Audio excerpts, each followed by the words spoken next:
just when you thought it was safe to go onto iTunes.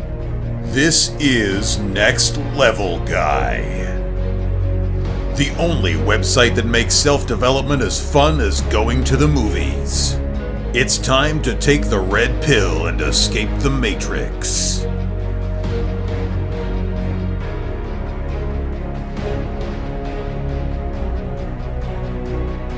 Hello and welcome to another episode of the Next Level Guy Show podcast with your host, Ian Dawson Mackay. Next Level Guy is a men's interview, interest and improvement website and podcast where I interview the greats from all industries to help others better their lives. Today's guest is Mark Devine. Mark is a former SEAL whose expertise and experience had the American government task him with creating a nationwide mentoring program for SEAL trainees. Not only did it increase the quality of SEAL candidates, it also reduced the BUD/S attrition rate up to 5%. He's an author and creator of the SEAL Fit and Unbeatable Mind website and podcast too.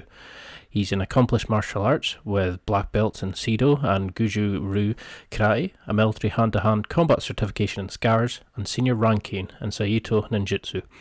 He's a trained Ashtanga yoga teacher and created the innovative, unbeatable Kokugura, a yoga program taught to students. In this interview, we'll be focusing on his awesome book, The Way of the SEAL, but the interview can be used in many different ways and utilise the SEAL way of life to allow you to achieve your own goals, no matter what they are. But before we get to the interview, just a quick word about the affiliates. Now, I've set up some amazing deals with some great companies. These allow me to create and obtain special discount codes, deals and listener exclusives. If you go to www.nextlevelguy.com/affiliates, you'll get further information. Now, there's many different products I'm enjoying using. I'd get many through, so check out the reviews in the top menu bar. But just now, I'm loving, for example, the Kindle that I use daily. I read many ebooks on it, and I'm also been catching up on TV series that I haven't been watching while I've been building up the podcast by using my Amazon Prime membership. It shows me great films and series and TV shows that you have to check out, like American Gods, for example. I've also been loving my new super soft Under Armour boxers, which I've got through Amazon and Under Armour. These have replaced all my current underwear. They fit great, they don't ride up, especially when I'm doing jiu-jitsu. They give support and comfort in all the right places. If you're hitting up on it or Barbell Apparel as well, then you need to use my discount code of Next Level Guy. That's Next Level Guy, all one word, to get 10% off your orders. For others, I'm particularly loving the Pick-Up Video Guidance course by RSD Max, which aims to help you become a natural woman. I'm recently single again, and this is pumping up my confidence and showing me the skills I need to meet fantastic women and get the dates and girlfriend that I want, desire, and deserve. Also, Ross Edgley's new book, The World's Fittest Book, is another reread just now, as I'm anticipating his new tour, which I've got tickets for. In the book, he provides awesome advice on training, health, nutrition, and building successful lives. And in the book, he also showcases the philosophy and tactics he used when he swam around the UK. He never went on dry land once until he finished the swim, where when he wasn't swimming, he would eat and sleep on the boat. Tickets to his tour are available now, and in my honest opinion, it's a must-attend event because it's a great chance to see the man in action and listen to some awesome stories and get some great tips about how you can improve your fitness, health and attitude towards life. There's so many other great offers on this page. If you go and have a look at companies like MyProtein, Under Armour, The Protein Works, Bulletproof Coffee, MeUndies, Gainsbox, Dollar Shave Club, and so many more. For all the free trials and special deals, etc., and all the other special offers, please go to www.nextlevelguy.com/affiliates. There's something there for everybody. There's a perfect gift for yourself or your family member, especially with things like Mother's Day, Christmas, etc. Regardless of the occasion, there's something there for everybody. I'm always updating it, adding new deals and offers, and added all the time. So please keep an eye out on the page and share it as much as you want and use it as much as you want. All monies from this are spent improving the website and building up the podcast. I really appreciate anybody that uses these affiliate links, and feel free to share them and use them as much as you want. I hope you had as much fun listening to this one as I did during the interview. It's been one of my favourite interviews for a while. Mark is a fantastic guy, and I hope you get as much from this interview as I did.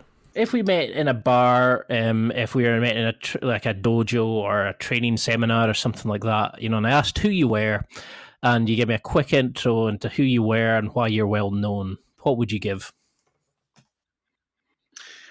I love that. I guess it would depend on which one I was in. Nah. If I'm in a bar and I've had a shot of good, Highland whiskey, I'd probably give you a much longer answer. Well, But I'm in the dojo, I'd probably bow to you and say, my name is Sensei Mark. well, Which do you want? I'll get the bottle open just now. I'm screwing the cap. Right. We won't need that again. Awesome. I'm looking forward to that. Send it on over. Yeah. So I mean, the short story long is that not unlike you, I grew up in a really freaking tiny, beautiful area of upstate New York. Used to ram around the mountains of the Adirondacks as a kid, and that's what helped me be an athlete. Because I used to, climbing these mountains was like a challenge for me. I'd do it as fast as I could. I had a friend who went to Harvard, and I went to Colgate. We used to like run up the Adirondack Mountains, and we'd be like flying by these groups of people who were huffing and puffing and doing their hike, and we were running up these steep grades and scrambling on the rock. And we would get to the top and we'd down a couple bottles of water and our PB&J, and then we would wrap our ankles and put knee pads on, and then we would play tag on the way down. We called it bounding. It was the most fun thing and the most dangerous thing that I've ever done in my life. We were constantly breaking bones and bashing our eyes because, we're talking about leaping from rocks to, over crevasses, and it's pure insanity. Anyways, that's how I grew up, and it sounds a lot like I'm picturing William Wallace in the movie Braveheart, running through the Highlands. It sounds like a lot like yeah. Well, we had a game called British Bulldogs, and it was one of those that you started with two people at the bottom, everybody ran down, and they had to try to tackle people down to the ground. And this was back before PC and that, so you were getting people taking headlocks and chopping knees, and I'm surprised we made it through childhood at times, and then those people who got caught, you just kept them back and forth, and whoever got caught joined the team. And of course, my brother would immediately go for me, and I don't remember a week. Oh, that sounds like a blast. Yeah, so I think we would have got on well as kids.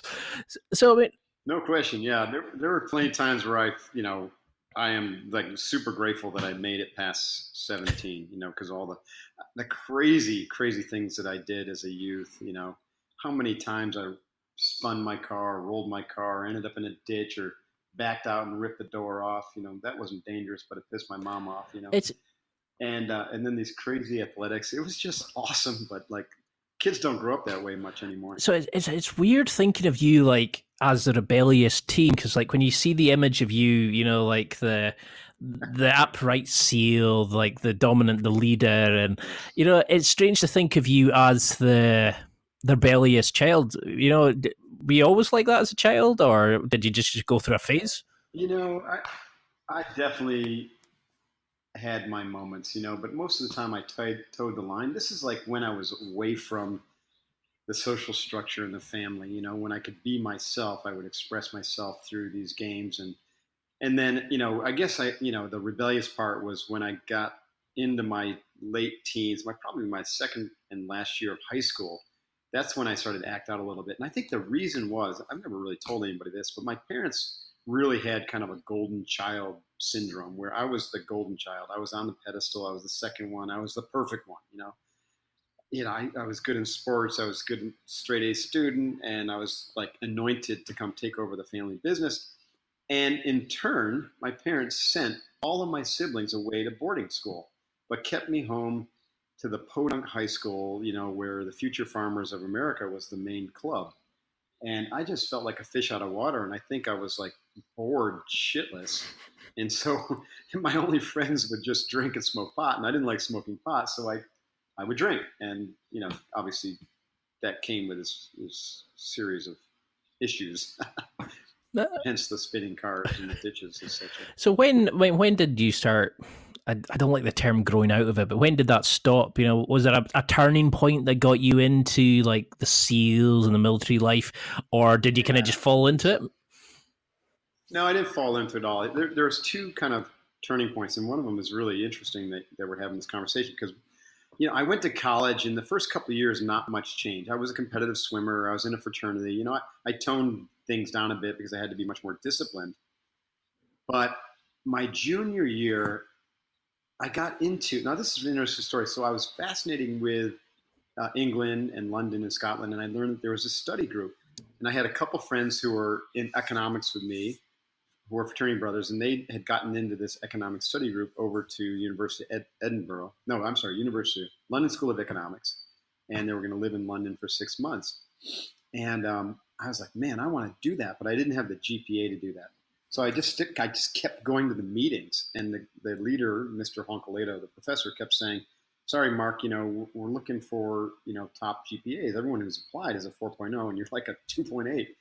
I said, "I don't know. Something will happen." This is like the first that I started really using the law of attraction without even knowing it. And I just kept going to the meetings, and he was a swimmer. I'd see him at the pool. I'd ask him how he was doing. I would.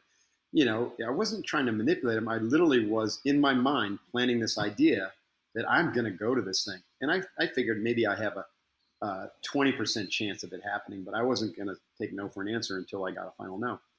At any rate, long story short, there was a guy who had gotten accepted, was in this kind of the druggie fraternity, DU, and he just didn't show up for the last / mandatory meeting because he went on this like bender. And I was there, with my smile on. And Mr. Honkoleto said, "Well, what do you know, Mark? Do you want to go? Because what's his name obviously doesn't, and or else he'd be here." And I said, "You bet, I'm in." And I went to London that junior fall and spent 6 months in London. That was the first time I'd been out of upstate New York. Population 500 in my town, and Colgate University was, with the university and the town, maybe 5,000 total. And all of a sudden, I find myself in this major international city. I'd never even been to New York City. And it just blew me wide open. Talk about, I always say that travel and living in a foreign country can be a really great way to accelerate your learning and to experience new cultures and new perspectives. And you literally will come home a different person. And it changed me. And that's, I was telling you earlier before we started the call, how I loved it so much in my little side trip to Scotland that my senior year, I went back. And I flew as a courier, which means I flew for free over to Scotland. And then I lived with a friend who was getting his doctorate and caretaking a home for the Church of England. So I lived for free. And then I hitchhiked my way around Scotland, completely blew off my studies. There's the rebel in me coming out again. And just had an extraordinary time. And those experiences really, really cracked me open. So that was the first. And the second, and probably even more relative to the SEALs or got me on the warrior path, was when I was in college, my freshman year, I roomed with a guy named Dave Bowman. Dave was not an athlete. I was an athlete. So I was a competitive swimmer, and I was heading down that road. Dave, though, stumbled into a Shotokan karate class that was held in the gym on the campus, and he took up Shotokan. And Dave and I, of course, we didn't live together all 4 years, but I knew, we were friends, and I would see him here and there, and I watched him transform from kind of like this dumpy kid, non-athletic kid, into this rock of a human being, like this completely focused, ripped, really, really powerful guy. And here I was, just a swimmer who was partying on the weekends with my fraternity. I was like, wow, look at that. So after college, when I graduated, I got a job with Coopers & Lybrand, which is a big accounting firm. It's now called PricewaterhouseCoopers worldwide. And it was in New York City, and they sent me to get my MBA at night at NYU. And I was like, I want to keep my physical training going. And so I ran, and I went to the gym at lunch while everyone else went to their little martini lunches or whatever they were doing. And it wasn't enough, and I remembered Dave, right? And I said, wow, maybe there's something I could get into here. And it just so happens one day I was walking home from work, and I lived on 22nd Street and Broadway, and there on 23rd Street, near Broadway, was the World Sado Karate headquarters. And I walked past it one night. I heard the screams coming inside, and they weren't screams of horror. They were screams of, power, warrior shouts. So I went up and checked it out, and I was immediately hooked. And I met my first real mentor, Shihan, he was called at the time, Shihan Kaicho Nakamura, or Shihan Nakamura. Kaicho was a a title he took later, meaning Grandmaster. But when I met him, he was a Shihan, which meant master. And he became my mentor. He's the guy that taught me how to meditate through Zen and got me really squared away and on my, you know, able to really think more clearly and to make better decisions. And, from there, you read the story in my book, The Way of the SEAL. It transformed me. 4 years later, And I was in the SEAL teams. do you think you would have found that way yourself without him? Or, do you think No, everybody needs that mentor? I think there's a couple of things here. Everyone benefits from a mentor. But in this situation, it really was the meditation and the concentration training that was able to get my mind to focus on the right things at the right time for the right reason, and to really kind of check inward and to see what is it that I'm meant to do in my life. And the closest thing I had to that when I was a kid was nature, but I didn't really, I was too motivated by the destination and not the journey when I was a kid. And the Zen practice taught me to, sit down and shut up and to really look inward instead of outward.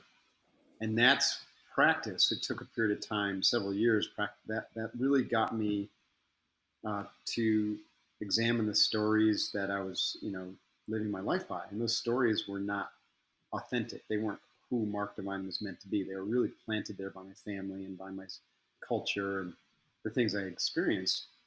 And when I thought about my future, I didn't see myself as a CPA. I didn't see myself going back to family business. But the only time I would think about those things was when I was sitting on the Zen bench. The rest of the time, I was too busy doing things.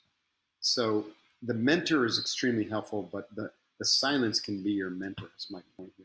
So just starting the practice of silence, breathing, meditation, visualization, whatever form, as long as you have I have a very specific process, and we could talk about that, but just starting in anything is really powerful because it gets you to check in instead of being focused out all the time. Like when I was reading your story, and it was like when you went from being an accountant to suddenly to the SEALs, you're kind of like, oh, there's a career path not many people have probably taken. Sure. Yeah. Yeah. It was quite a jump. Do you think that's why so many guys feel lost just now? They don't have a mentor, they don't have their why, they're just bouncing around from job and using drink and stuff just to keep themselves sane, basically. I think so. I think, first of all, let me back up. I believe that everyone's got a very important purpose or reason for being here. And that is best expressed as an archetypal energy, meaning I didn't sit down on the bench and suddenly one day pounce off and be like, I'm going to be a Navy SEAL. It didn't work that way for me. What happened was I began to experience this kind of inner voice that was pointing toward me being a warrior. Does that make sense? That's why I was really drawn to the martial arts. It was a warrior path. And the more I trained in the martial arts, the more I sat on the meditation bench, the more I began to kind of align with and resonate with the energy of the warrior. Now, with the archetypal energy of the warrior, I could have also been like, man, I love being a CPA, but I'm going to be a warrior CPA. I don't imagine there's many of those, but I could have been the first, right? But I also noticed that I really wasn't that passionate about numbers. It really was just a job for me. And when when I started to visualize and I looked into my future, I really couldn't see myself, as a partner of a CPA firm. And I could see myself, but I didn't like what I saw when I saw the family business vision. So I started to imagine different options. And I imagined what would it be like if I was a warrior in different domains? What if I was a Marine Corps, pilot? And I even thought, what would it be like if I was a Legionnaire? What if I just blew this popsicle stand and went to France and became a Legionnaire? What would that be like? And what would it be like if I was not a military warrior, but a first responder? And I even thought, what if I was just a warrior on a oil rig, like a Hellcat? And, so I called it trying on the uniform. I would try on the uniform visually and imagine myself doing these different things. And ironically, I really didn't know anything about the SEALs at the time. That's why I didn't jump up and say, hey, I want to be a SEAL. I think I had heard of them, but I really didn't. It wasn't jumping out of me until one day, deep into this inquiry, this period of self-inquiry, I walking home from work one night, and I stumbled across a Navy recruiting office, and there was a poster on the window, and it was titled "Be Someone Special," and it was about the SEALs, and it had pictures of guys jumping out of airplanes at night and free fall, sniper in a hide site with a spotter, and a mini submarine, locking out of a nuclear sub, and I was like, whoa, that was the kind of the inflection point or the crystallization moment that it all came together. So that's it. That's what my warrior energy combined with my passion for adventure, my passion for the outdoors, my passion for crazy, risky things that I expressed as a teenager, combined with my dislike for the business world, my lack of interest in money, at the time, all that kind of stuff. I had the skills, I had the passion, I had the principles, and I knew my purpose was to be a warrior. And then all of a sudden, that was it. That became my mission, to become a Navy SEAL. And then when I became a Navy SEAL, my mission was to do the SEAL missions. You know what I mean? It was a really extraordinary process, and became the subject of what I, kind of write about and teach today. Well, you certainly picked, like the most risky thing you could do. I want to take risks. I'll become a special ops warrior. I mean, I think that's something Well, everyone's got their thing, and if you're meant to be a spec ops warrior and you don't go for it, then you're never going to be happy, because you're always going to be second guessing yourself. And a lot of the guys I train are guys who just don't want to second guess themselves for the rest of their lives, because it's the seed of discontent. Yeah, I mean, I do like Brazilian Jiu-Jitsu, and I've been doing it for about 9 months now, and it's amazing how alive it makes you. It gives you, like, you actually feel when you come out after rolling and getting beaten up and choked and all that, you actually feel like part of the world. You're not just in a daze anymore. Yeah. And I think so many guys struggle with that. So it's like you're saying, is like so few people actually go and try and find out these things, if it's worth it, if that's what's going to be suitable for them. And it must be really sad on a deathbed thinking, well, I wish I'd done that. I could have, I should have. And this is why I love interviewing guys. Regret is like cancer, right? Regret will just eat you alive. And so I think, it's incumbent upon all of us, everyone listening, is like, find out what it is that's going to light your hair on fire. Find out what it is you're meant to do in life. I mean, what is your purpose, and how can you develop a mission around that? And I have a lot of folks that say, yeah, but. The yeah, buts and the what ifs come out pretty quickly. Yeah, but I've got a family. Yeah, but, I've built this business. Yeah, but.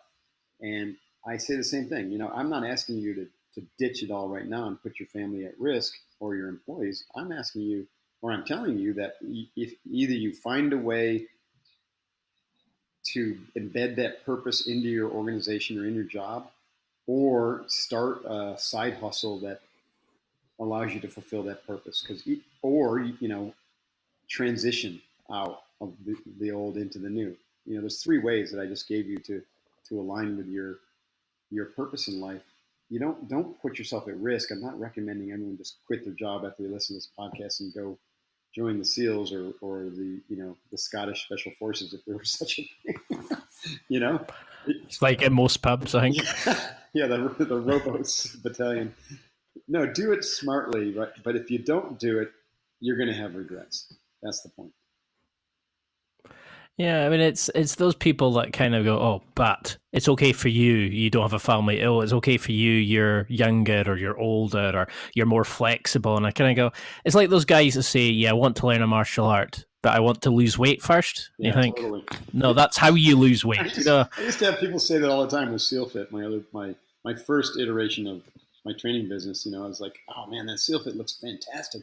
I can't wait, but I got to go to the gym to get fit first. I'm like, wait a minute. That doesn't make any sense to me. You just come and we'll get you fit.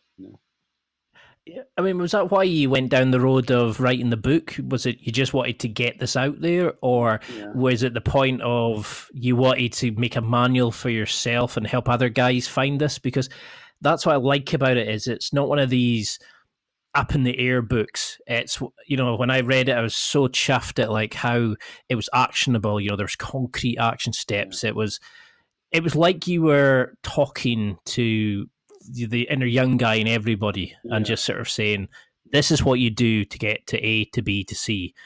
Because some of these books you read and go, oh my God, like it's lovely, but I Yeah. can't. I don't get anything from it. No. Whereas I felt like you were on my shoulder, going, "Okay, this is what you're gonna do. Do this, do that." Yeah. Next step And here. I don't know. It's one of those things that I just felt really compelled to teach, to give back. So when I was on active duty for like 8 years, and then I got married, and then it got hard to stay on active duty because my wife wasn't quite prepared for the lifestyle of the Navy SEAL family, which is rough, and she's not alone. I mean, there's like an 80% divorce rate. I didn't want a divorce. I didn't want to ruin it, and so I got off active duty, stayed in the reserves, and then I got hired by the Navy to launch a program to prepare the SEALs platoons slash squadrons for their combat deployments. And then after that, I got hired by the Navy to create a mentoring program for all the SEAL candidates. That was on a government contract. Well, 2006, that government contract, or 2007, that government contract got stolen from me, and it's a powerful word to use, but it's absolutely true. It got literally ripped off from me, right out from under me by a billion-dollar company called Blackwater, which later was in the news negatively for all of its contractor operations in Iraq. And I looked at that as a godsend. It took me a while after I licked my wounds, but it was a godsend because I said, you know what, I don't belong in government contracting. That's not what I'm meant for. So I had to go back through kind of the same process I went through when I went into the SEALs. Like, what is my purpose now? Am I still a warrior, or am I, moving into some other, entrepreneur, or what am I? And I was like, well, I'm still a warrior, but I'm more of a teacher. I really enjoyed teaching those SEALs, but I didn't want to. I don't have the energy to be a shark businessman per se. That's kind of held me back, as a matter of fact. But so I wanted to teach these SEALs, and when the thing got stolen from me, I said, "Screw it! I'm going to continue to teach these SEALs and Spec Ops guys, but I'm going to do it in a way that I know is right, or I know is going to work." And I went all the way back to my experiences with karate and Zen and breathing and nature and silence and like the ultimate warrior, stuff that the SEALs didn't even teach.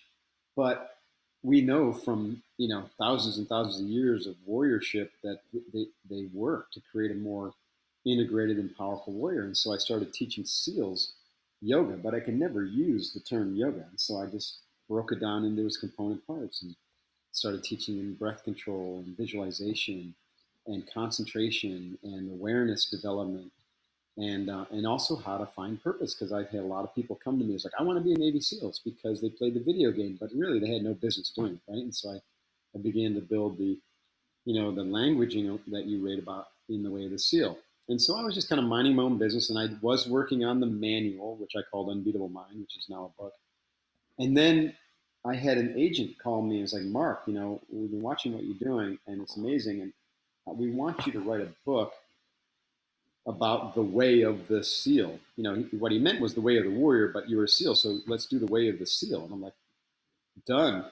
Let's do that. This needs to get written, And so, literally 9 months later, the book was in the marketplace, and we just did the 5th anniversary edition of it. It came out, added a couple new chapters and some new information, and changed up some stories. But the book has actually gotten more popular because it's more and more relevant. I think people need some guidance, and that's what I treat everyone who reads the book like my students. Like, this is, if you're experiencing this, then do this, like you said, and here's the exact process that's going to help you find your purpose and know where to stand in life and stay front side focused on your mission and those types of things.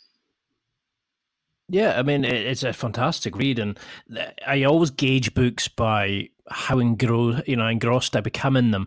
Now, I would go through a lot of these, and I buy a lot of them, and I kind of lip service and I flick through them, but I just found myself constantly going back to it. I've had a quick break at work, I'd be sitting reading a couple of pages on the bus, or I'd be reading it as I was waiting at jiu-jitsu for the class to start, and it was just all of a sudden I realized it's like, it was really hard to put it down. Like, it was kind of, oh, I've really got to go back to that, or I got to think about that, or incorporate it into my own life. It's like the way that you looked at like a SEAL does it like this. This is how you could utilize it in your own day-to-day life. And I think that's so good for a lot of people because, some of this ideas about how, like, the box breathing, how to analyze a scene, and how you change depending on the nature, looking at the different color assessments of danger and things like that. People just sleepwalk through life, and you were giving them such a kind of an opening into a new life, and everybody loves that kind of danger side of it as well. So you're giving them an insight into that life as well, and how to become SEAL like without the danger. And it's an awesome book. I mean, is there anybody that you've been in contact with that sort of blown you away with their transformation? Is there groups of people that? Oh, all the time. Yeah, we train people in these principles through my company, Unbeatable Mind, and also, like I said, SEAL Fit. SEAL Fit's like the legacy, really hardcore crucible training, which is like based upon Hell Week, where we shock people to find themselves and to find new meaning. We say that people meet, trainees will meet themselves for the first time. But it's the Unbeatable Mind program where I really train the way the SEAL principles in their entirety. I call it integrated, training, integrated development. And so we train 5 mountains of physical, mental, emotional, intuitional, and kokoro, or heart mind. And we evolve people toward 5th plateau awareness. It's really become quite extraordinary. And the transformations that occur are unbelievable, and I've been doing this for SEAL Fit for 10 years and now Unbeatable for about 4 or 5. And it's been extraordinary to hear the testimonials. They roll in every week. And it's really wild. Some of them are literally just from someone who read the book and was like, there was just something that they read and did that completely changed everything for them. And then others, are those who had the courage to come to our SEAL Fit training and were transformed, because, there's life before and life after the Crucible event we call Kokoro, which is 50 hours of nonstop physical, mental, emotional team training. No sleeping, no nothing. You're just nonstop, and it's transformative. And then the Unbeatable program is really a way of life. It's how you look at life. It's treating every day as a complete and enclosed capsule of excellence, right? Where you start your day with a routine to win in your mind before you step foot in the battlefield, and you end your day with a routine to seal in the lesson learned and to eradicate regrets, and then to go throughout your day, maintaining your energy, maintaining your balance, maintaining your focus, maintaining your beingness as opposed to constantly doing and being distracted, and making really good choices and simplifying the battlefield. I mean, all the things that you read about in The Way of the SEAL, we turned into a life practice, and it really is effective. You know what I mean? I know there are a lot of programs that are effective, but this is effective in a sense that's unique because we're working on the whole person. So, you could look at it like in accelerated integration, accelerated whole person development, as opposed to just like accelerated cognitive learning, Because there's some books you read and you just think, yeah, I understand like where they're going, like what they're trying to say, an overall message, but there's nothing there that kind of actually says this is how to do it. And I noticed that in your testimonials, your reviews on Amazon, people were saying it's life changing. I finally understood some of this stuff. It made me feel alive for the first time. It gave me the courage to do things like the story about Ed, the guy who was rock climbing, that and how you overcame that, and how you taught him to overcome his like fear of heights, and to gain control of his emotions and things like that. And I think this is something we don't get enough as men. We live in such a easy life that it's really difficult to kind of to get into that environment, to be pushed. And that's why I like jiu-jitsu, for example, because there's the person opposite you is wanting to hurt you. That's right. Yeah. So you feel alive with that kind of training. So can this work for all guys? Is there anybody that you don't think can pick something up from this book? The only person who couldn't get something from this book is someone who doesn't want to do any work. Doesn't feel,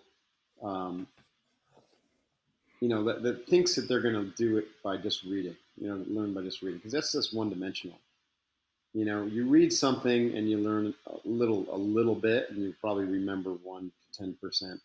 So you got to actually read, and then you got to apply, which means you got to think about it, you got to visualize it, You got to do some exercises. You got to breathe into it. You got to, challenge yourself to make certain habitual changes. Like I introduced the morning routine and the evening routine and spot drills. You got to actually do that stuff. And in the book, I recommend reading it through, then going back to the first chapter and treating it like a lesson, like you would be taking a class at school. In fact, a lot of professors have, used it for entrepreneurship or leadership studies, and they just, take the book and break it down by chapter and use all the exercises in their class. It's pretty kind of gratifying. I mean, that's a kind of perfect review, isn't it? Like we actually teach this as part of our curriculums. Right, that's pretty cool. There's one section in the book where I say you got to go to the challenge or the challenge will come to you. What I mean by that is, we all have challenges in life. We all experience some level of loss, right? Loss of life, lose a job, lose a girlfriend. It all like you can't get away from that. It may be worse if you're in Syria than if you're in California, but everyone deals with that. And so you also experience suffering, right? Loss and suffering are closely related. So suffering is just part of human nature. You also experience joy, right? Of course. But if you think life is all going to be about joy and happiness and love, and you're just going to waltz by the suffering and the pain and the loss, then you're completely ignorant or you're in denial, right? So what I've learned is if you go to the challenge and prepare yourself physically, mentally, and emotionally, overcome your fears, learn to embrace the suck, develop the mental focus and control so you can really radically focus on the right solutions at the right time to get through the challenge as quickly and as painlessly as possible when it comes, and also develop the skills to be able to eradicate regrets and to learn from those challenges so that you come out of it stronger, which is resiliency. Man, life takes on a whole new hue, a whole new, kind of orientation. Like you're in control. You're in the driver's seat all of a sudden. That is very liberating. Like you determine your own freedom in life. My friend Jocko Willink, I should say my peer, because I don't think he would call me his friend, but Jocko, I do know Jocko. I trained him when he was at SEAL Team 5. Oh, that's awesome. He wrote the book Extreme Ownership, and one of the things, probably my favorite saying he has is discipline equals freedom. And I completely 100% I've got agree with him. Disciplined behavior, disciplined actions, disciplined habits, disciplined thinking leads to freedom. If you don't have freedom, then you are either a victim or a prisoner to someone else's system of thought or I love the way that you look at things, and it's like you're opening the eyes to things that we just take for granted. People go, oh, well, I have to have a job, or I have to think like this, but it's amazing how they're dictated and made a prisoner by somebody else who's manipulating them or controlling them in some way. I mean, funny enough, right. I mean, sorry. I'm sorry about that. Think how freeing it would be if you didn't ever have to, like if your boss treated you like shit, you could just say, you know what, screw you, I'm out of here, because I've got financial freedom or I've got mental freedom, and I'm so confident that I know tomorrow I can pick up the phone and get another job, or that side hustle I've worked on, which is already providing me more money. Now's the time to focus on it. You know what I mean? Nobody should be a slave to anybody else. So somebody picking up this book, like some guy listening to this just now and goes, okay, I want to give this a go, and sounds like it's perfect for me, but how should they approach it? Should they come along and forget everything they've known? Should they come in with an open mind just to say, okay, I'm going to do 3 nights trying this? Or how can they be the perfect student, the SEAL, like, in the fastest way possible?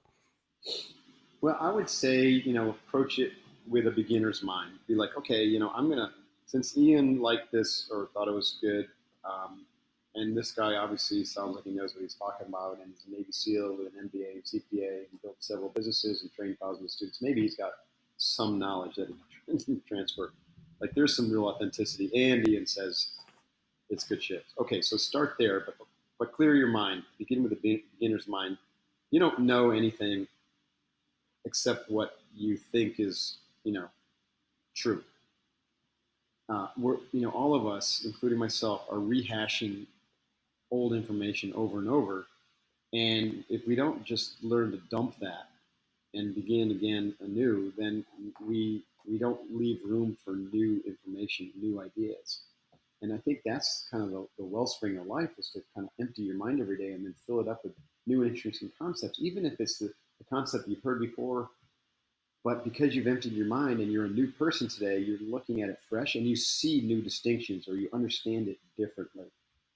So look at this book as, I'm going to like learn about myself from, and through a new set of eyes. And Mark Divine will be my mentor and to help me see that. And the second thing is, like I mentioned earlier, just read it once through for inspiration, but then come back to it and do the work. And if you don't have the patience to do that, then just work your way through each chapter, but do the exercises. The most important thing, and you said this earlier, is the work.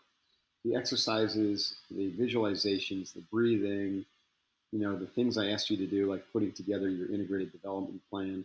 That's where the juice is, right? That's what's going to lead to the transformation. I've always said, if you're going to start box breathing, I could care less if you do it once and you're like, well, that was amazing. If you never do it again, then shame on you. You know what I mean? But if you just do it for 5 minutes a day, that alone will transform you. I mean, everything in there is a transformative practice. The point with integration is when you bring them together, watch out. It's like adding rocket fuel to your life. Yeah, I mean, and that's what I really liked about it, was there was a lot of progression. It was kind of, okay, I can see the benefit from this. And then you kind of, as you progress, you kind of fit things together and you kind of go, okay, now I'm understanding why we do this, because that helps with this. And, it's a really well thought out read. And it's one of those books where you can actually pick it up, open to any page, because I tried it myself and got something from it. There was a few times where you didn't kind of just go, oh, I haven't read that chapter. Right. That made sense because it made sense on its own. And then there was kind of, okay, I'll just go to the next page, and the next, before you know it, you've read another chapter and you're like, and then it's another, there's so much into it, and your writing style is it's like a friend talking as well, and then you throw in like the science but it's not too much to take in. Then you give your the dominant like leader when it needs to be, the motivation when you need it. I mean, I loved it. It was one of my favorite books that I've had the pleasure to read recently, and I've become one of those people who bounce around sites and podcasts, and there's such a variety for me to be focusing on it. It's a very you should take it as a big compliment. So how do we find our why? You talk a lot about like our why, and then which wolves you feed and all these sort of things, but how do guys know where they're going in life? How do we even start to find that for ourselves? It's such a great question. I think it's going to be a little bit different for everybody, because everyone's different, obviously. But what I will say as a starting point is, it's very, very hard to find your why if you don't learn to still your monkey mind and feed the courage. So, there are so many distractions, Twitter and Facebook, and, constant 24 hours, 7 news and cable TV, and, all the different things that we think we should be doing or supposed to be doing, and all of our commitments in the world, and trying to make money and this and that, and raising a family. It's like, it's nonstop barrage, and guys and girls today are like, women and men are just like overwhelmed. And that leads to burnout. It also leads to confusion. It leads to frustration. It leads to despair in some senses, or some cases, and depression even. And what I try to do and establish right away is that first, you just got to slow down enough to stop and sit down every day and go through the practice that I outline in the book, starting with box breathing, and then beginning to witness your thoughts, and then being able to engage or center your consciousness with the witnessing aspect of yourself, as opposed to the constant thinker. If you are merged with your thoughts, and all you're doing is thinking, and you have 80,000 thoughts a day, and 72,500 of them are the same exact thoughts you had the other day, then you're on a freaking merry-go-round. And a lot of people feel that way. And if you're on a merry-go-round, you're not able to sit clearly and think about what your purpose is in life. and how you could fulfill that with a powerful mission. So you got to slow down and freaking, and everyone looks at meditation as a hack or a way to be more successful or more, you know, make more money or for health benefits. And I say, you know what? Those are all tangential side effects. The main thing about the practices of what I call sacred silence in the book are for you to find yourself, to find your why, so that then you can orient yourself and live that why. Now, that's a process. It doesn't happen overnight. For me, the first time I started practicing this and I found my why on the Zen bench with Mr. Nakamura, 9 months it took me of daily dedicated practice before I started to even have an inkling of my why. And then it took me another probably year to year and a half to really develop the courage and the clarity around what I was going to do and to leave my job and step on the bus to the Navy SEALs. And ironically, Ian, you'll laugh at this, but I was in school getting my MBA, and I was getting my certified public accountant, which is kind of like your equivalent to a chartered financial accountant. And I was working on my black belt. I got them all in the same month, October of 1989. My MBA, CPA, and black belt. And in November, I walked away from it all and went to Navy SEAL training. But I was so clear, so focused, so 100% sure that this was the right thing for me that I literally sailed through the class. We had 185 people in my SEAL training class, the hardest training in the world. And 19 people graduated, 19 guys, all studs, 19 graduated, and I was the honor man of the class. And it was all because of that work I had done on the meditation. And do you think that's what set you apart from the others? Was it the... Undoubtedly, yeah. So how, these guys who are listening just now and they're going, okay, and then they start getting, trepidation, their heart racing. Is box breathing enough for these guys? How can they get to the point where they start dealing with, when life's bullets start flying and the adrenaline's pumping and they're making the changes, they're undertaking their mission in life. How do they get to the point of keeping calm, accepting the situation? What advice would you give to those kind of guys? Box breathing is the place to start because, box breathing is both a physical practice, it's a mental practice, it's an emotional practice, and it's the gateway to your inner domain where the answers are, the insight as to, whether you should stay in this path or choose an entirely new path. Because what it does is, first of all, let me describe it. It's, you're inhaling through your nostrils, which are your main organ for breathing. You want to stop being a mouth breather. You want to, as much as possible throughout the day, unless you're like in an extreme workout, you want to be breathing through your nostrils or talking fast like I am right now. So you're breathing through your nostrils, which is slowing the air down. You can then constrict the air with the glottis valve at the back of your throat and slow the air down even further. The average person breathes kind of partly through their mouth, partly through their nose, and about anywhere from 16 to 20 breath cycles per minute. What we want to do with box breathing is slow that down to 4 to 6, right? 6 is probably about average. My breath cycle is around 4 breaths per minute through the nose. When you breathe through the nose, you're tickling the vagus nerve. Well, the diaphragm is actually, so you're stimulating the vagus nerve, which is stimulating the parasympathetic nervous system. This is the science behind it, which is your rest and digest function. So breathing through your nose in a nice, slow, diaphragmatic manner gets you more oxygen, which gives you more energy. It's stimulating the vagus nerve, which is calming you down with the rest and digest function. It's releasing nitrous oxide, which helps deliver the oxygens to your cells, so it will improve your performance.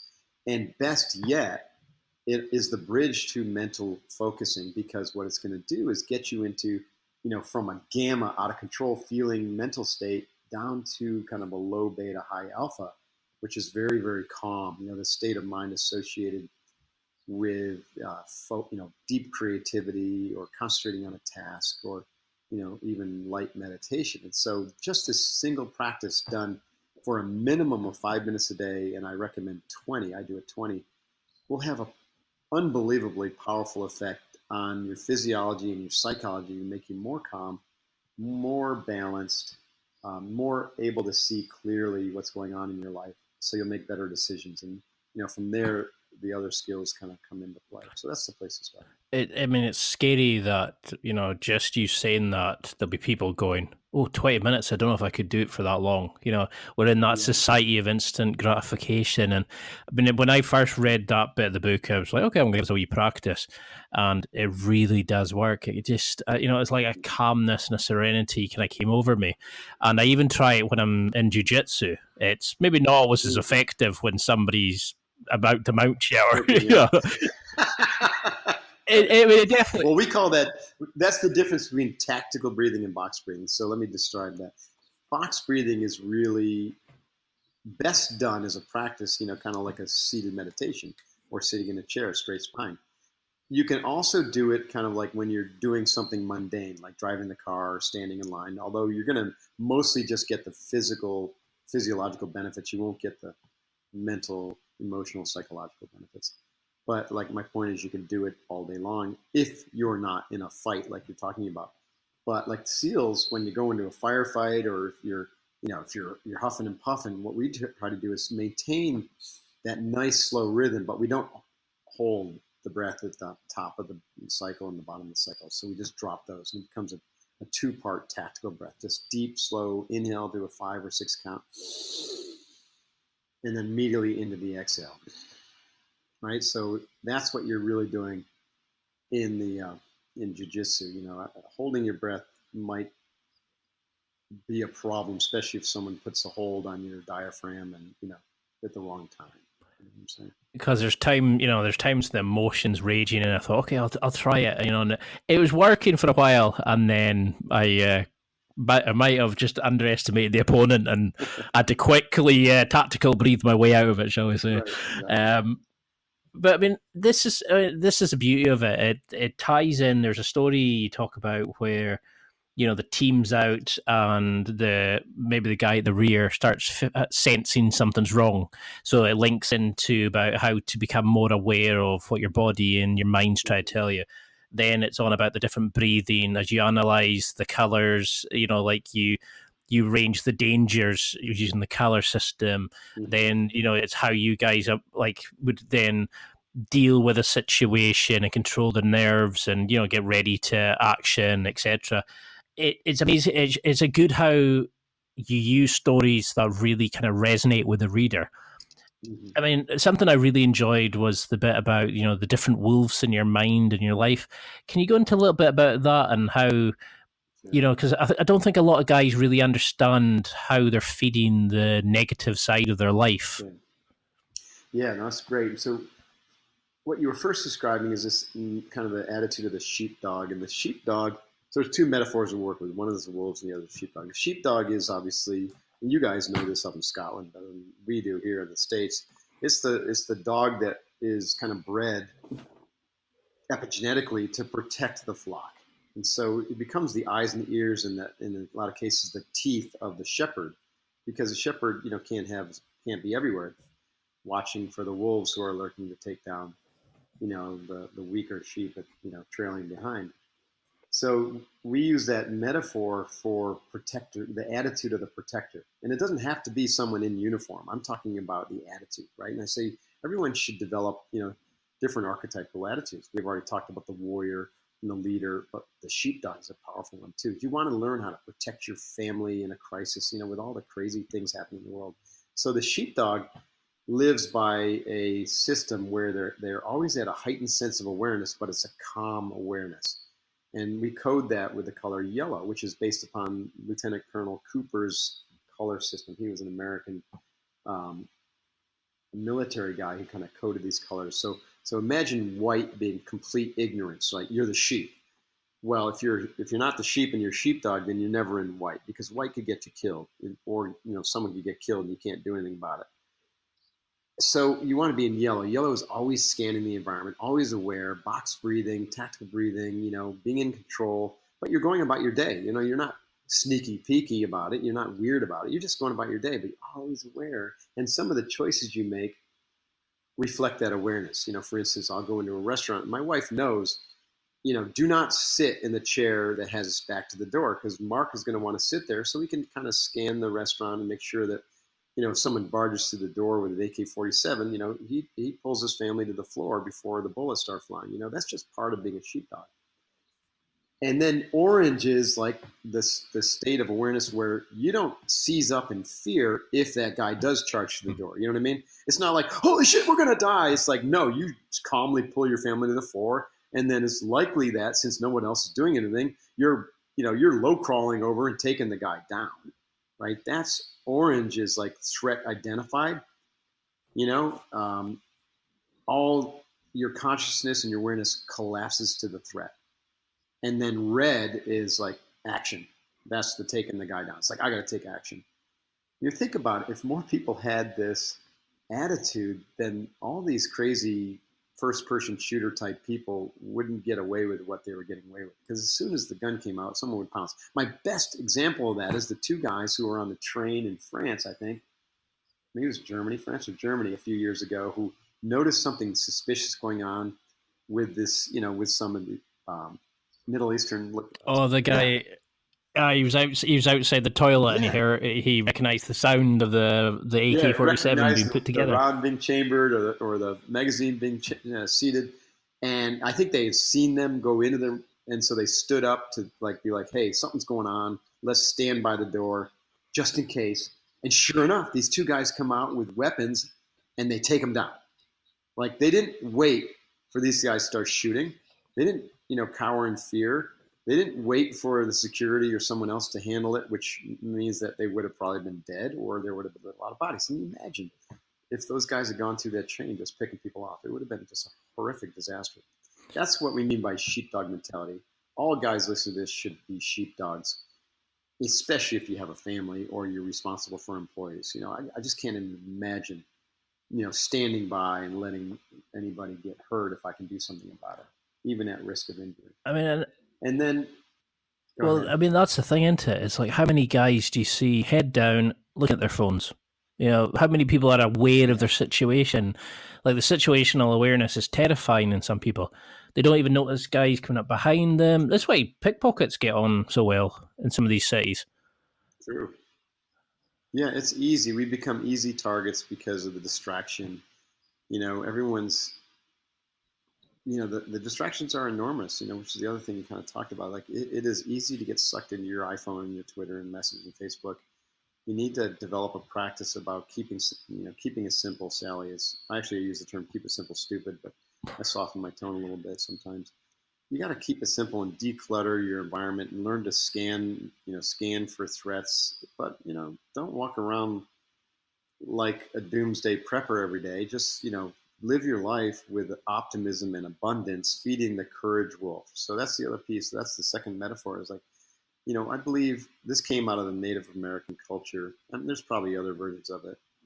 But, the story is that the grandfather's telling the kids about the two wolves that live within them, and the wolf of fear resides in their head.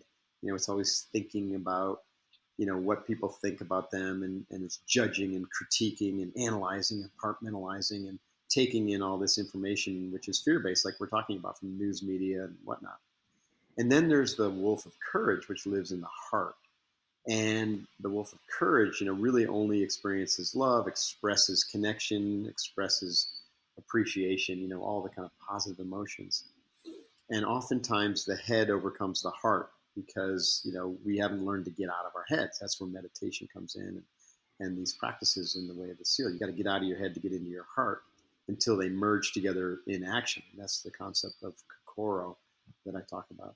But anyways, so the story goes that the grandkids, listen to the story in rapture, are curious because the grandfather ends the story by saying that only one of these wolves, over time, one of these wolves will dominate until the other one, is overcome.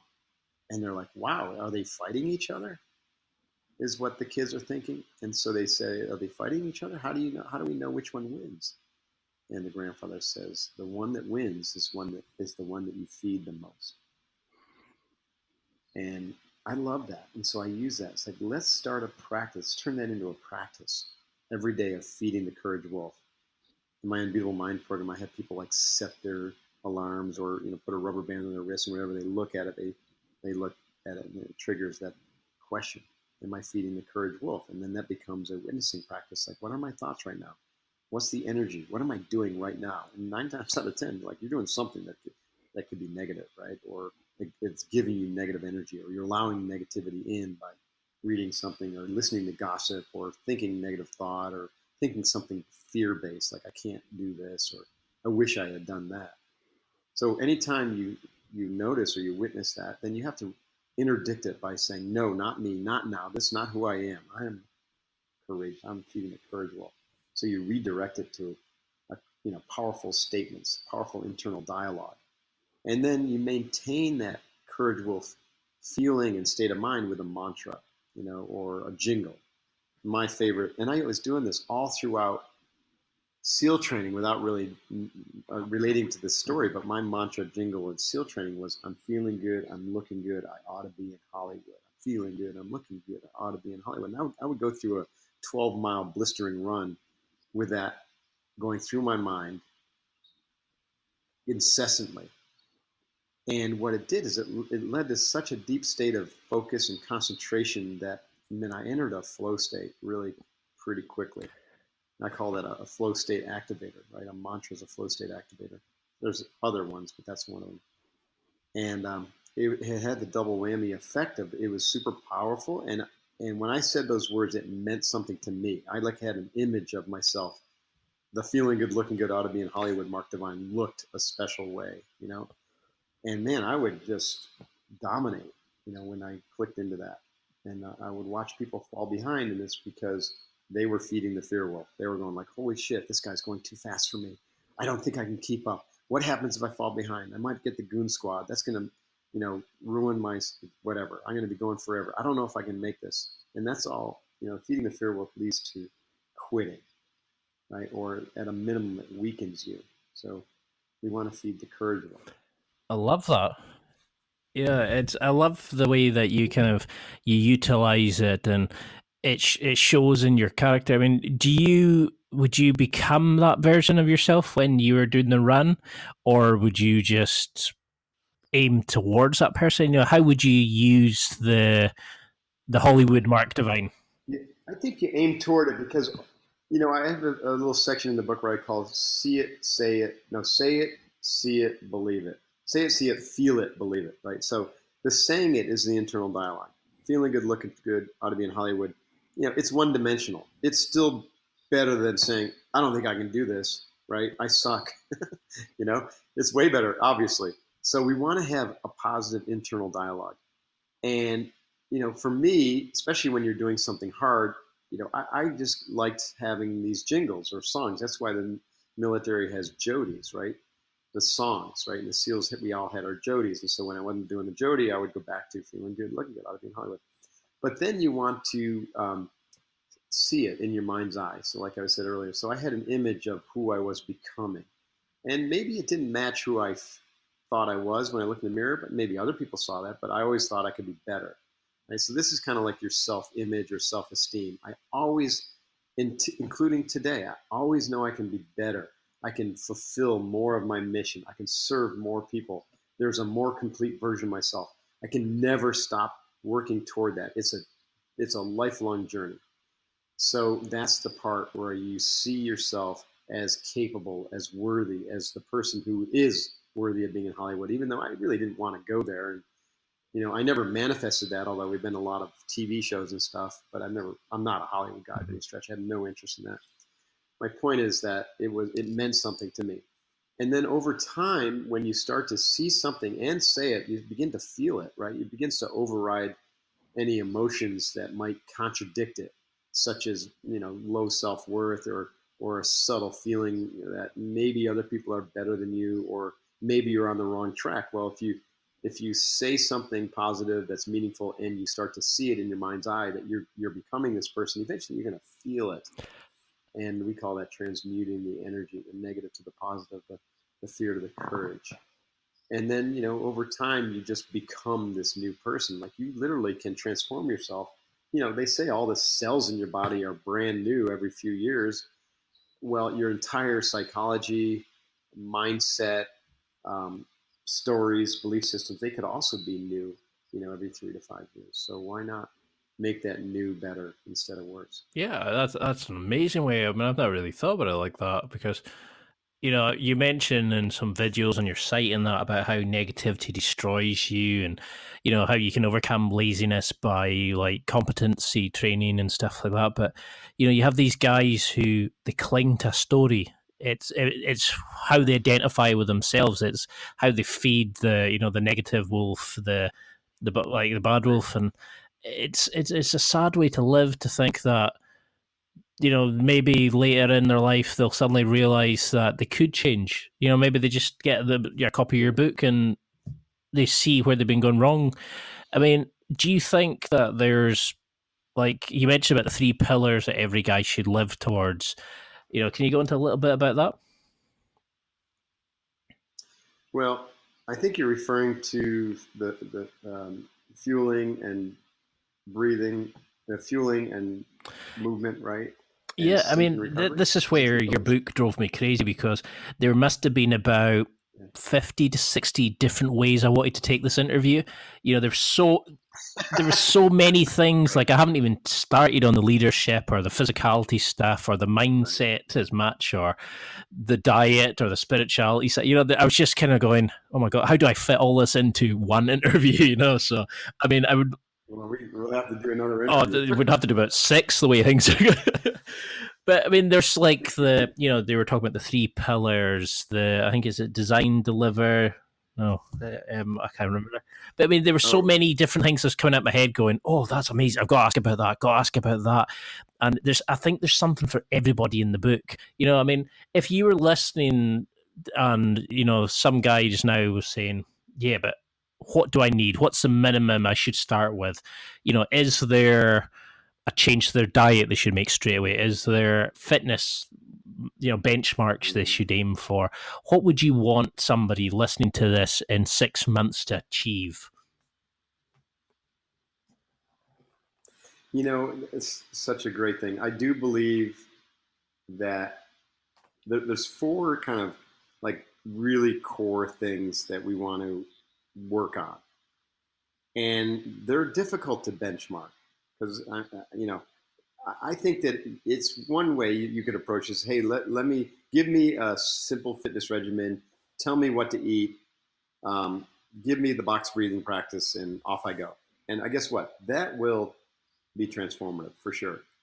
But consider that we want to develop our ability to witness or observe our life more so we can watch these core stories and begin to move away from the fear-based, fear wolf stories and move more toward courage. So the only way you're going to get there is by being more mindful, and box breathing 20 minutes a day will get you to be more mindful. So we want to start with box breathing. The second thing is when we perform, and I mean perform in the boardroom, the battlefield, with my family, whatever it is I do on the mat, I want to be balanced, right? And balance is everything with the human body. I think everyone ultimately comes to that conclusion. Even the Buddha said it's the middle path. It's balance. We want physiological balance. That's where health comes in. We want to be psychological balance because that's where mental health and peace of mind comes from, and being complete and feeling good about ourselves. Right? We want to be emotionally balanced. We want to be spiritually balanced because you could also be over the top spiritually. There's a lot of spiritual egotism going on, or way too much reliance on the church, and or thinking that you're just going to buy your way out of sins. That's none of that is balanced, right? You want to be balanced there. So the practice of balance comes from finding your center every day through balance in moving your body, aka exercise. But like you and I know that you don't need a specific exercise program. You just need to move your body. So one day it could be out for a brisk walk. The next day it could be a yoga class. The next day it could be Krav Maga or jujitsu, and just find the things that you love to do and get out and move your body and play and have fun. And your body will come into balance and be super healthy. If you're an athlete or you need to be a warrior or a lumberjack or something, then get on a specific regimen. But people make way too much out of exercise, and the gym has become an artifice. And I think you get way more fit and have way more fun with it if you just stay outside and move your body. You know what I mean? Have fun, play, dance, run, walk, hike, like I did as a kid. And you'll find balance in that. And then find balance with sleep. People are so distracted and have so much technology and so much in their mind that they don't sleep well. Well, if you find balance in exercise and you do box breathing, guess what? You're going to want to sleep. So you need to sleep 7 hours a night. Get that nice rest, because the first 4 hours is when your body and mind really restore. And then, did you want to ask a question? I could keep going, sorry. but keep going. This is awesome. So- I was thinking to so- start taking notes. Yeah, witnessing and balancing are two ends that are really individualistic, right? But we don't live alone, right? We live with others. We work with others. So we have to get out of our little, this is all about me mode, and figure out how to engage with others in a more healthy way, and to show up powerfully, right? Instead of weak, show up with courage instead of fear. And so we need to really figure out what we're focusing on. So witnessing is about observing your thoughts and emotions and getting really, clear. Balancing is about balancing your body and your energy, and so you can, stay centered and, your punch lands, so to speak, metaphorically speaking. But focusing is what am I focused on? How do I know what I'm doing right now is going to add value? It's going to lead me toward mission accomplishment. So that's where the whole front side focus process comes in. Is learning to make the right decisions, and more importantly, to say no to most things, right? And so that becomes a practice. Is what should I say? What can I say no to today? Let me go collect my no's, and so that I can focus on the right things to move the dial forward toward mission accomplishment. And then, of course, because everything I do is with a team, as I mentioned, or with a family, I've got to learn how to be. And most people think that the balances, or the trade-off is between being and doing, and I think it's between being and balance. And so the opposite of balance is being. And when I talk about being, I'm talking about being with others. How do I show up with others? When I'm with my kids, am I on my iPhone and posting on Facebook, or am I just with my kids, being with them, being there for them, playing with them, answering questions, asking good questions? Same thing with your work team or your athletic team. Just learn how to be present. So this is the whole practice of kind of presence and the emotional control, and that type of thing. And so you can start at any one of those. Hey, I want to start with working on my witness. Good, start box breathing. Or I want to start working on my balance. I say, good, then start moving your body. Or I want to start working on learning how to focus better. Good, start a concentration practice. Guess what a good one is? Box breathing. And I want to learn how to be more present. I said, okay, good. The way to do that is learn how to be more mindful. Well, guess what? A pathway to being mindful is box breathing. So, and oh, by the way, box breathing will help bring you into physiological balance, so you have more energy, so you can move better. So ultimately, I think the best practice right at the center point of witnessing, being, focusing, and balance is box breathing. Because that's the thing, isn't it? Is there's so much you can get from the book, but if you can't find your balance first, Right. You're not going to be able to embrace the suck. You're not going to be able to, be more SEO-like and use the visualization techniques or find how to get your 20x. Right. You're always going to be just slightly off unless you can find your balance point.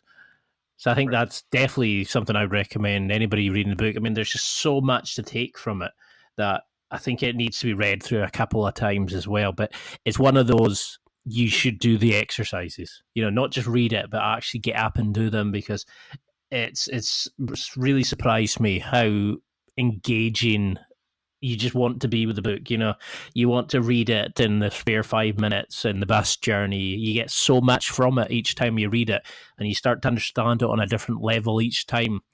It's annoying because now it takes all the attention away from Instagram and Facebook, but that's what you want. That's what you want, right? That's my trick. By the way, I should hire you as my publicist.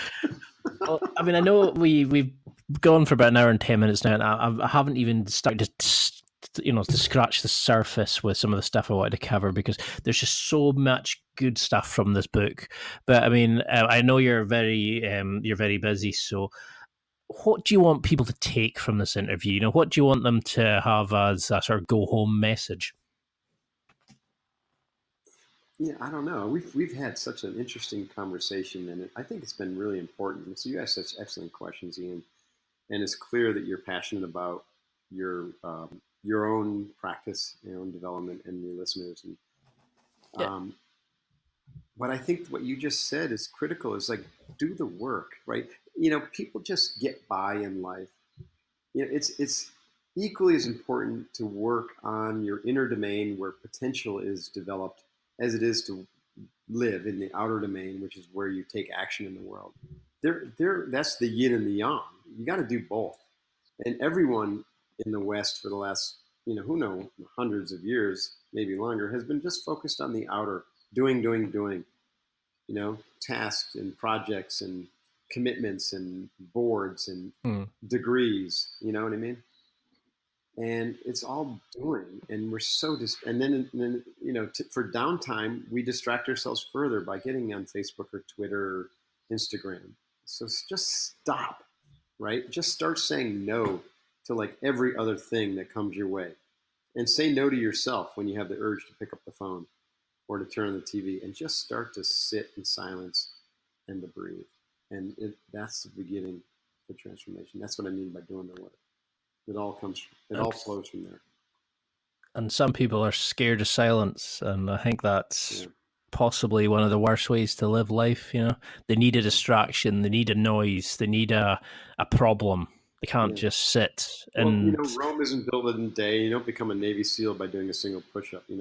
Over time, if you do the practice, yes, it's hard at first, but you just stick with it, trusting that this will have a difference. Trust me, trusting in trust, Buddha and Jesus, because they said the same thing about breathing and silence and going into nature.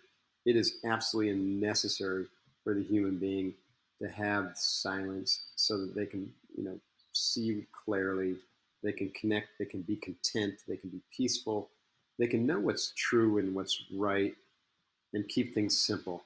And then when you do that, after you do that every day or over a long period of time, you're much more powerful because you take on fewer commitments. The commitments you do take on are really aligned with your purpose and who you're meant to be in life. And you become really sheepdog strong and a leader, and everything. All this work, all of a sudden, someday you're going to look back and be like, I don't know how I did without that. Like life is so much better, now with these practices. yeah, I mean, and it's people like yourself, like Mark Bell, who does powerlifting, Aubrey Marcus from On It. It's all these kind of people who are helping guys find their why, how to become more in life. So you should be immensely proud of this book. It's honestly one of the best I've read and probably ever. It's one of those with a nature and a world of distractions. You're breaking through and you're teaching guys how to be better and how to live an enjoyable life and how to be elite and how to succeed and lead and help others. And it's an amazing gift to be able to give that to other people. Yeah, and obviously Yeah, thank you. By the way, even though most of the stories are kind of male because it was, written with the way of the seal and there's no female seals, I have had tons of women tell me that they were equally impacted by the book. So that's cool. Don't just think it's for the guys, whoever's listening to this. You give it to your wife, or if you're a so girl listening if we were you know, it'll all the practices are agnostic to sex or race or color or religion or anything like that. I like it. So if anybody's still on the fence, which it's a scary place to be when you can give them burpees to do, what would you advise? Now's your chance for the sales pitch for the book. Why should somebody pick it up? How should they use it? What would they get from it? To me, it's becoming a whole person, integration. I think we're so fractured. Societies are fractured, cultures are fracturing, and individuals feel fractured, which makes them feel separate. And a lot of our issues today, a lot of the cultural insanity and everything is coming because we all feel separate, and we all are. When you're separate, you're scared. When you're separate from others, you feel fear. That's feeding the fear wolf. And just doing the same thing as you did and expecting different results isn't going to help. Just doing a workout program or a yoga challenge or this or that, it's temporary Band-Aid. what we really need as human beings is to reintegrate and to become whole again, and then to reconnect as a human species, as world-centric warriors and leaders and moms and fathers and teachers and scholars and students, and to respect each other. So that's what my message is in this book, even though it's the way of the seal. The seal is a world-centric warrior, at least the way I present it. By the way, that is the way of the Navy. That's the way of the SEAL. That's me. A lot of people mistake it for the way of the Navy SEALs. And some of it is in there, but trust me, there are a lot of douchebags in the SEALs too, just like there are in any military. And not everyone has any clue what I'm talking about in the SEALs. The SEALs are a great unit, though, and a great example, and they're kind of like modern-day superheroes to a lot of people. So it works, right? Look at what just happened in Thailand, right, with the cave rescue. Those are guys that I trained. We trained the Thai Navy SEALs, and I was very proud of them rescuing that soccer team that had gotten trapped. I mean, that's what we're talking about. Like, we're all in this together. We've got to live together on this little blue ball. We've got to preserve this little blue ball so it lasts for, millions and more years. Right now, that's not clear, right? It's in jeopardy. There's no reason human beings should have nuclear weapons threatening to wipe each other out. Like, what the hell how could we possibly be a threat to each other? We should be worried more about some alien race out there, or at least, working together to have a good life and to share resources. It's insane, and I'm going off on a little tangent, but that's what we need to do. We need to reintegrate, and this is the starting point. And the book is a place where I teach you. Yeah, I couldn't have said better. I mean, I found that's what I enjoyed about it was it's about how to become a better person, not just to be how to become more military-like. It was how to become a better version of yourself by by utilizing SEAL training. And I think that's just a brilliant way to kind of sell the book. I mean, you won't actually need to sell books. Once people start reading it, they won't be able to put it down. So what's an unusual fact about yourself? I always love finishing off interviews with this. Is there something about you that when people find out, they're very surprised, it really blows them away? Is it maybe a guilty pleasure, or, is there something you can admit to that... There's two things I'll say. One is, but this won't surprise people too much, but I've challenged my tribe, which I now include you, to do 22 million burpees this year. And that we've already done 10 million of them since January 1st. And I myself have done 70,000, and I'm going for 100,000. And we're using these burpees to raise money for veterans who are suffering from post-traumatic stress and suicidal, because 22 vets a day are committing suicide. So that's mind-blowing when people hear that a lot of times. And I wanted to do something crazy mind-blowing that was scary to even me. And honestly, it scares me, because every day I have to get up and do 300 burpees. And I've been doing them like clockwork. I haven't missed a day since January 1st. It's been an extraordinary discipline practice for me. And frankly, if anyone's interested in joining us, burpeesforvets.com has some information, but I know it's not meant to be an American thing like it is worldwide. And we have folks because the vets worldwide have this issue. It's not just American. Anybody who served in Iraq and Afghanistan and, earlier wars are suffering. So that's one. And the second one is, I really like wine. I'm on a cleanse right now because, I'm like, I'll drink wine every night with my wife if I can, sitting on the back porch looking at the ocean. But I'm such an incredibly disciplined guy that I'll sweat it out within the first 30 seconds every day. And, it hasn't really affected any of my performance. So a couple glasses of wine. I think I need to do the dry farm wines or, some sort of like low sulfur, low sugar. It's better for me. But, I like white wine. I like dry wine. I like Malbec and Cabernet. There's something about wine. I also like whiskey, but I can't do more than like a bottle, a small shot of whiskey, before it just makes me feel too fuzzy on the next day. Yeah, it certainly has a kind of take over the world when you start drinking it. It's difficult to switch off after a couple of shots of that. It is difficult to switch off. It's kind of consumes you. Well, I'll treat you that. Blue moon. If we get together, I'll have some whiskey with you. Well, the bottle's on me. I'll definitely. I mean, I cannot say thank you enough for this. It's been an absolute pleasure. We haven't even touched half of the questions I've got, but I would love to have you on again. So, how can anybody listening, learn more about you? I mean, obviously, we can get the book from Amazon and places, and any good bookseller. But how can we find out more about you? Follow you on social media, get in touch, etc. It's interesting. Most of my social media really is around my companies because I've just taught and built the companies. I'm just starting.